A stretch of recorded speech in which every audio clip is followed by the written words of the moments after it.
శ్రీనివాసాచారి, నేను మాజీ ABVP state committee member, Bharatiya Janata party youth wing రాష్ట్ర మాజీ కార్యదర్శి.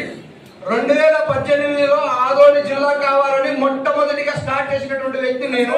మా టీం 2018లో ఆదోని జిల్లా సాధన సమితి పేరు మీద మొదటిగా స్టార్ట్ చేసిన జిల్లా అవుతాదనే విధంగా ప్రస్తావించినటువంటి మా ఎమ్మెల్యే గారు ప్రత్యేకంగా ధన్యవాదాలు తెలియజేస్తున్నారు. అయితే నేను ఇక్కడ పొగడ్తలు కాదు, దయచేసి వినండి. 2018 నుంచి రాష్ట్ర గవర్నమెంట్ వైసీపీ గవర్నమెంట్ లో జిల్లాల ప్రతిపాదన జిల్లాలు ఏర్పాటు చేసిన తర్వాత ఆదోని జిల్లా కూడా ఉండాలి. ఎందుకంటే దాదాపు 165 సంవత్సరాల మున్సిపాలిటీ చరిత్రలో అత్యంత పెద్ద ఊరు ఈ ఆదోని, చుట్టుపక్కల సంబంధించిన నియోజకవర్గాలు. అయితే రాజకీయ కుట్రతో ఆదోని జిల్లా కాకుండా చేశారు.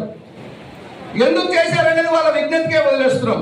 ఇంకా ఏదైనా ఒక యాక్సిడెంట్ అయితే, ఇక్కడ యాక్సిడెంట్ అయితే 150 కిలోమీటర్లు కర్నూలు పోవాలి మనం.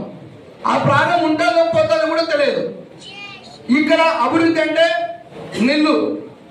ఏ ఒక్క ప్రాజెక్ట్ అయినా ఈ యొక్క 30 ఏళ్ళ కానీ 40 ఏళ్ళ చరిత్రలో కానీ ఈ ఆదోళన ఒక్క ప్రాజెక్ట్, నిరుద్యోగులకు ఒక్క ప్రాజెక్టు వచ్చిందా గత ప్రభుత్వాలలో? నేను ప్రశ్నిస్తున్నా. అదేవిధంగా ఈ ప్రాంతాల నుంచి నీటి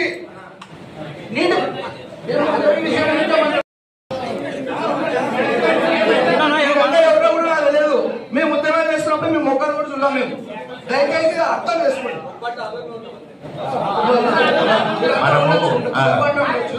అయితే ఈ రోజు మీ అందరు సాక్షిగా నేను ఒక డిమాండ్ మనం ఆదోని జిల్లా కావాలని చెప్పేసి మనం అందరం అనుకుంటున్నాం కదా.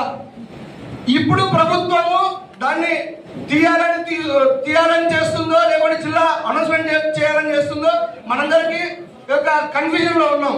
ఆదోని జిల్లా కావాలని ఒక డేట్ ఫిక్స్ చేయండి. ఆదోని ప్రజానీకం అంతా కలిసి ఆదోని జిల్లా సాధన సమితి ఆధ్వర్యంలో రిలే మీద కూర్చున్నాం. మీరే డేట్ డిసైడ్ చేసి చెప్పండి.